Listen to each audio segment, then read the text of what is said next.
Hi, Year 10. Miss Steggles here. I hope you're all doing well and that you've been accessing the work on the school website. Today's short lesson is on Star Wars, and we'll be going over all the main features to help you with your home learning tasks. So for this lesson, you'll need a pen or a pencil and a notepad. You can use blank paper if that's easier, but what I would recommend is that you pause the video now and go and find those if you do not currently have them. So the way that this will work is that I'm going to go through a few slides at a time, and then you'll be able to pause the video, have a look through them again, rewind if you want, and then there'll be a short quiz after every couple of slides. So if it helps, make notes as you go, or you can rewind as and when you need. So context. The film was released in 1977 and the music was written by John Williams. This piece of music was designed as an underscore which accompanies diegetic music and action on screen.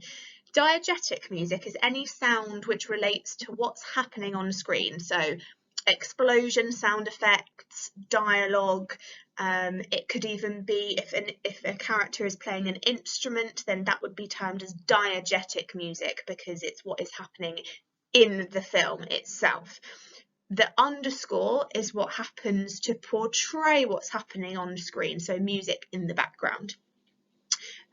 When we hear this piece of music, it is played at the very beginning of the film whilst the rolling titles appear.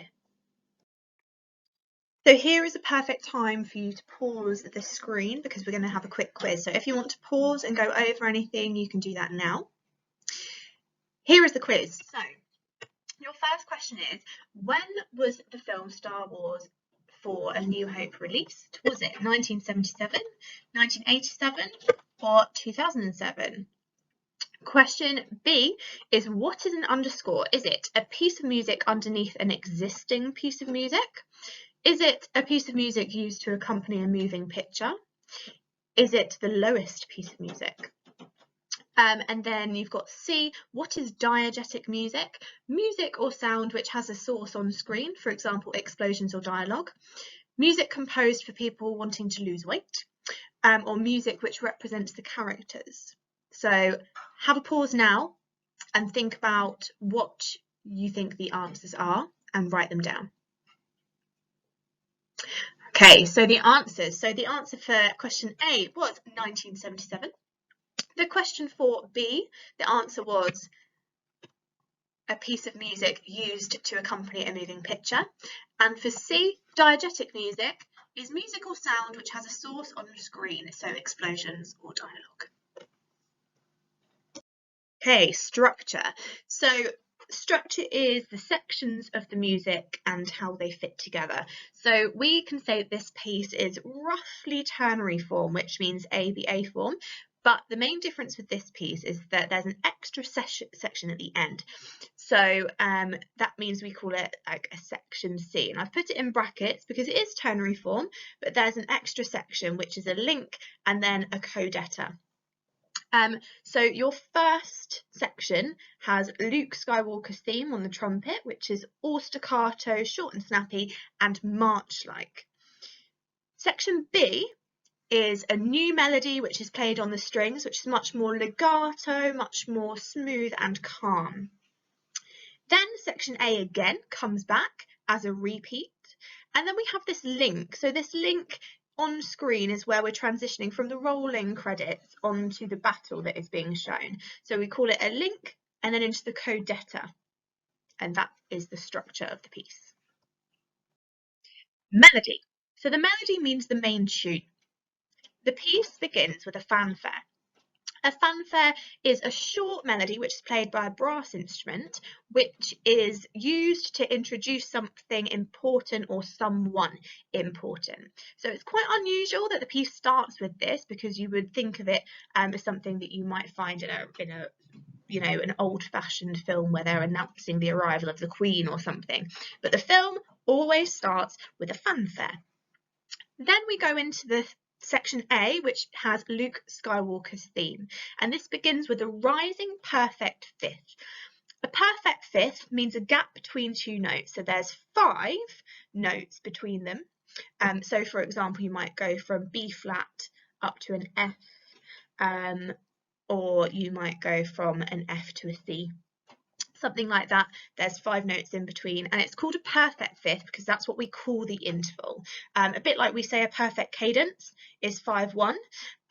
We would say that this is a perfect fifth.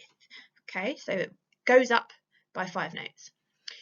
As well as fifths, there are also fourths, and they're really common in the piece as well. And as a general rule, the phrases tend to begin with a leap and then they go either down or up in a conjunct step-by-step movement. So this is now the perfect time for you to stop because we're going to do a quick quiz. So pause the video if you want to go over what we've just done. If you feel ready to do the quiz, then we will carry on in a moment. So, quiz 2. Here we're going to do 3 questions again, and 3 questions are as follows. So, what is the general structure of the piece? Is it ternary, ABA, ternary with link and codetta, ABAC, or is it sonatiform? Question B is, what is a fanfare? Is it a short melody played on a brass instrument which is used to introduce something or someone important? Is it a short melody played on a brass instrument when someone makes an announcement? Or is it a small collection of rides at a theme park? Question C is, what interval does Luke Skywalker's theme start with? Is it a fifth, a perfect fourth, or a perfect fifth? So take a few moments to do your answers. Pause here because I'm going to do the answers now. So the answers are as follows. For question A, it is ternary with a link and codetta, so ABAC. For question B, the answer is a short melody on a brass instrument which is used to introduce something or someone important. And the answer for C is not a perfect fifth or just a fifth, it's a perfect fifth. Okay, so a perfect fifth is always the answer because in the exam, if you just say a fifth, you will not get a mark. Right, next element of music is rhythm and meter.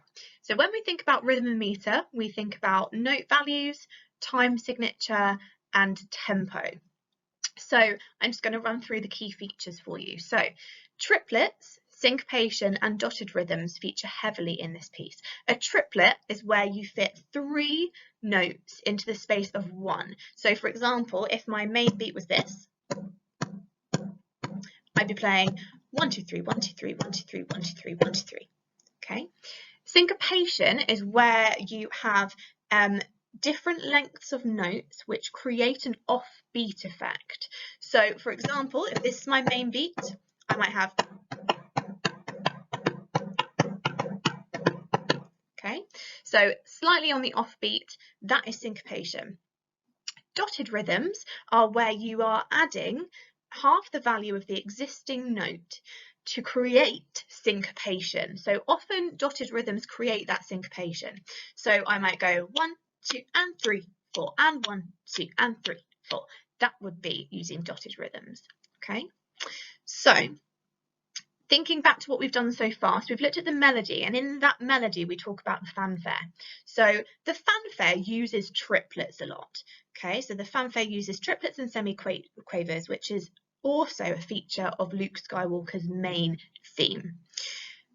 They feature across the piece throughout. So what we tend to say as a rule is if it says anything like what is the rhythmic device in this piece for Star Wars, we would either probably say triplets or syncopation. It will probably be either one or the other. The accompaniment underneath section A is syncopated, so it's offbeat, it's in between the beats. There is a sextuplet groupings in the feature which feature at the link. So you can see on the right hand side, there's just an example of a sextuplet. It's like a triplet, but you're fitting 6 notes into 1 beat instead of 3. And then there is also a change of meter. That means a change of time signature at bar 44, which it changes to 3/4. So there's a different time signature, which means that the emphasis of the notes changes. There's also an ostinato being a repeated pattern, which uses crotchets and triplets in the link, which is also used in conjunction with accented chords. By accented, I mean like they are particularly punchy. It's a bit of ba, ba, ba, ba, ba, that bit where everything is really accented and clear. So the ostinato is used underneath that part. So I'm aware that was quite a lot of information. So if you want to go back to that slide and have a look at it a couple of times, that's absolutely fine, because we're just about to do a quiz on rhythm and meter. So if you're ready to do the quiz, amazing. If you're not quite ready, just rewind and have a look at that slide again. So here's the 3 questions. So we've got, what is syncopation? Then we've got, what is an ostinato? And then we have, where do the sextuplets feature? So I'll just give you a moment to pause this so you can have a look at your notes, so you can have a quick look and answer the questions. So answers. What we're going to do is we'll go through these answers one by one. So what is syncopation? The answer is where the rhythm is offbeat. It may feature dotted rhythms or rests. An ostinato is a short repeated pattern which is played throughout a section of music. And where do sextuplets feature? The link. Okay, so well done, depending on how well you did on that. If you're not sure on those answers, just go back and have a look at the slide, or you can email me if you're unsure about that one. Texture. So luckily this one is super easy. So a bit like quite a few of our set works, this piece is mostly homophonic. By homophonic, that mostly means there's a main melody and accompaniment which is playing chords. And the way that we can see that is that on the score, we can have a look and we can see this lower part here,